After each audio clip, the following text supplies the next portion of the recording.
Çok yaralar aldım senden, küle döndü canla beden.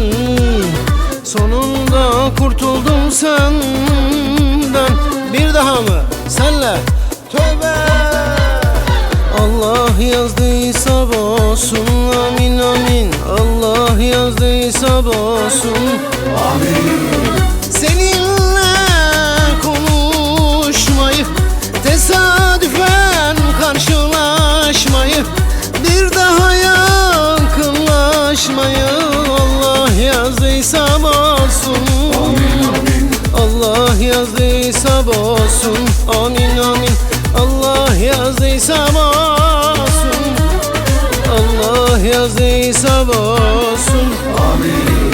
Yan yana gelmeyi, seninle muhabbeti, yüzünü bile görmeyi Allah yazdıysa olsun, amin amin. Allah yazdıysa olsun, amin amin.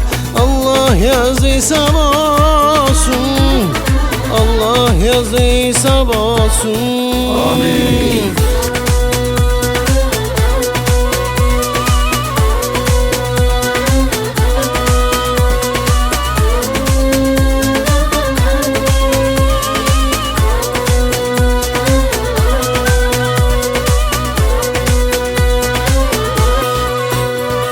Yitirmişsin özünü, unutmuşsun sözünü, senin fethen yüzünü bir daha görmek mi?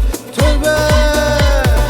Allah yazdıysa olsun, amin amin. Allah yazdıysa olsun, amin.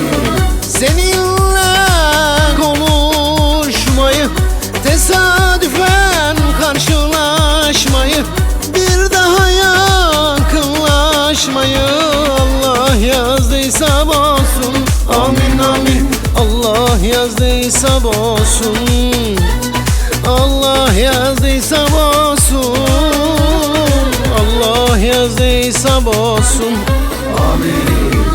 Yan yana gelmeyi, seninle muhabbeti, yüzünü bile görmeyi Allah yazdıysa olsun, amin amin.